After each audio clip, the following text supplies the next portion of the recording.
សួស្តីបងប្អូនទាំងអស់គ្នាកូនមន់ដែលមានអាយុ2ខែដំបូងហ្នឹងងាយនឹងឈឺក្រិនទន់ជើងហើយនឹងងាយងាប់ខ្លាំងណាស់បើសិនបើជាពួកវានឹងខ្វះជាតិប្រូតេអ៊ីនហើយថ្ងៃនេះផងដែរខ្ញុំនឹងបង្ហាញពីរូបមន្តធ្វើម្សៅប្រូតេអ៊ីនពីធម្មជាតិសុទ្ធ 100% ដោយច្នៃចេញពីវត្ថុធាតុដើមចំនួន3មុខគឺសណ្តែកសៀងសណ្តែកបៃតងនិងម្សៅត្រីឥដ្ឋលីងដោយម្សៅប្រូតេអ៊ីននេះផងដែរវាសម្បូរទៅដោយអាស៊ីតអាមីណេនិងជាតិខ្លាញ់ល្អហើយវាជួយឲ្យកូនមន់យើងនឹងមានឆ្អឹងរឹងមាំរោមវារលោងនិងលូតលាស់លឿនតើវាត្រូវធ្វើដោយរបៀបណាតោះទៅមើលវីដេអូនេះទាំងអស់គ្នាជាមួយខ្ញុំបាទជាដំបូងយើងត្រូវមានសណ្តែកខៀវចំនួន2ខាំកន្លះម្សៅត្រីល្អិតលីង2ខាំកន្លះដែរបើបងប្អូនមិនទាន់ចេះធ្វើម្សៅត្រីល្អិតលីងទេសូមទៅមើលវីដេអូរបស់ខ្ញុំពីមុនបាននិងចុងក្រោយគឺសណ្តែកសៀងចំនួន2ខាំកន្លះដូចគ្នាហើយនេះគឺជាម្សៅប្រូតេអ៊ីនដែលខ្ញុំផលិតបានកន្លងមកបន្ទាប់ពីយើងមានគ្រឿងផ្សំគ្រប់អស់ហើយគឺយើងយកសណ្តែកទាំងអស់នោះទៅលាងទឹកឲ្យស្អាតសិនហើយសិម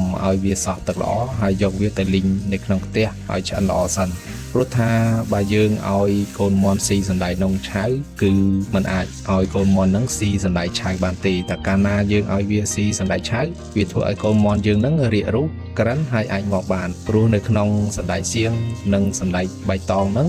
វាមានសារធាតុដែលទប់ស្កាត់មិនឲ្យក្រពះកូនមន់ហ្នឹងវាស្រូបយកសារធាតុប្រូតេអ៊ីនបាននោះទេចំពោះការលីងនេះផងដែរបងប្អូនគួរប្រើភ្លើងល្មមបានហើយកុំប្រើខ្លាំងពេកព្រោះអាចធ្វើឲ្យសណ្តែកយើងនឹងងាយខ្លោចហើយមិនឆ្អិនសព្វល្អគឺយើងត្រូវអត់ធ្មត់បន្តិចនៅពេលដែលយើងលីងសណ្តែកបានឆ្អិនល្អហើយយើងទុកឲ្យវាត្រជាក់សិនសិមយកម្សៅត្រីល្អិតចាក់លាយជាមួយគ្នារួចចាំកិនល្បាយទាំងអស់ឲ្យបានម៉ត់ល្អចំពោះការកិននេះផងដែរយើងត្រូវប្រើពេលគួរសមដែរទម្រាំយើងទទួលបានម្សៅប្រូតេអ៊ីនមួយដែលល្អសម្រាប់កូនមន់យើងបើបងប្អូនគិតថាមិនចង់ចំណាយពេលធ្វើទេគឺអាចទៅទិញម្សៅប្រូតេអ៊ីនស្រាប់ពីទីផ្សារមកប្រើប្រាស់បាន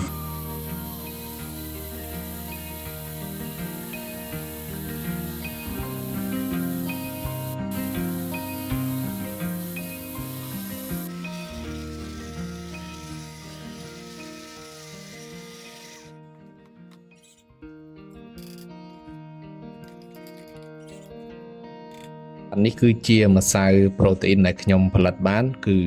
ម៉ត់បែបហ្នឹងបងប្អូនហើយយើងកិនឲ្យបានម៉ត់មកសឹងតែប្រហែលនឹងម្សៅទៅដល់គោកូនក្មេងតើថាយើងម៉ត់បែបហ្នឹងបានល្អបងប្អូនកិនអត់ម៉ត់ទេបងប្អូនសូមព្យាយាមកិនឲ្យយូរតិចទៅដើម្បីឲ្យវាមានសភាពម៉ត់ទើបយើងអាចយកទៅលាយជាមួយចំណីកូនមន់ឲ្យវាស៊ីមន់យើងអត់ហាងពោះជំហានបន្ទាប់មកទៀតគឺជាការរៀបចំទុកដាក់ម្សៅប្រូតេអ៊ីនដែលយើងផលិតបានសម្រាប់ខ្ញុំគឺខ្ញុំប្រើកំប៉ុងទឹកដោះគោព្រោះខ្ញុំសម្បូរនៅផ្ទះហើយបើបងប្អូនមានកែវថ្មឬក៏កែវជ័របងប្អូនក៏អាចប្រើបានផងដែរការរក្សាទុកនោះគឺយើងទុកនៅកន្លែងម្លប់កុំឲ្យត្រូវកម្ដៅថ្ងៃបើកប្រាំងហើយយើងបិទវិញវាឲ្យជិតទៅបងប្អូនធ្វើបែបនេះគឺយើងអាចទុកដាក់វាបានរហូតដល់2ទៅ3ខែដោយមិនខូចនឹងដុះផ្សិតនោះឡើយហើយសូមបញ្ជាក់ម្ដងទៀតគ្រឿងផ្សំយើងមានសណ្តែកសៀង2ខាំកន្លះសណ្តែកបៃតង2ខាំកន្លះនិងម្សៅត្រីល្អិតយើងនឹង2ខាំកន្លះដែរបើបងប្អូនមានកន្លះគីឡូបងប្អូនដាក់តាមនឹងទៅឧទាហរណ៍ថាសណ្តែកសៀងបងប្អូនប្រើកន្លះគីឡូបងប្អូនប្រើសណ្តែកបៃតងហ្នឹងកន្លះគីឡូដែរអញ្ចឹងទៅហើយនឹងម្សៅត្រីល្អិតយើងប្រើកន្លះគីឡូដែរអញ្ចឹងទៅណាតែបងប្អូនមានតិចទេប្រើតិចដូចខ្ញុំហ្នឹងទៅចំណែកឯការលាយឲ្យកូនមន់វិញបងប្អូនអាចយកវាទៅឆុងជាមួយទឹកក្តៅអ៊ុនក៏បានឬអាចលាយជាមួយចំណីកូនមន់ក៏បានហើយក្នុងពេលលាយហ្នឹងសូមលាយទឹកតិចផងបើសិនជាបងប្អូនលាយជាមួយចំណីឲ្យកូនមន់នោះបងប្អូនសូមលាយទឹកវាតិចទៅហើយសិមយើងដាក់ម្សៅប្រូតេអ៊ីនដែលយើងផលិតបានហ្នឹងច្បល់បញ្ចូលគ្នាបើបងប្អូនមានទឹក EM និងទឹកស្កររងូទៀតសូមបងប្អូនបន្ថែមចំនួន1ស្លាបព្រាបាយមកក្នុងទឹកស្អាត1លីត្រដាក់ឲ្យកូនមន់ផឹកទៅទឹមគ្នានឹងបងប្អូនដាក់វាស៊ីចំណីហ្នឹងដើម្បីជួយឲ្យប្រព័ន្ធពោះវៀនមន់ហ្នឹងរំលាយម្សៅសណ្តែកនិងម្សៅប្រូតេអ៊ីនដែលយើងផលិតបានហ្នឹងឲ្យបានលឿនជាងមុនទ្វេដងហើយវាមិនធ្វើឲ្យមន់យើងនឹងហាមពោះឬក៏ទល់មុខឡើយតែបើបងប្អូនអត់មានទេទៅតាមហ្នឹងទៅគឺវាមិនអីទេសំខាន់សណ្តែកយើងនឹងលីងបានឆ្អិនជាចុងក្រោយនេះរូបមន្តធ្វើ ធ្វើម្សៅប្រូតេអ៊ីនសម្រាប់កូនមាន់គឺមានបច្ចេកទេសតែប៉ុណ្ណឹងឯងបងប្អូនវាជួយឲ្យកូនមាន់យើងនឹងធំលឿនមានសុខភាពល្អនិងចំណាយលុយតិចជាងយើងដែលទិញប្រូតេអ៊ីនស្រាប់ព្រោះថាខ្ញុំធ្វើ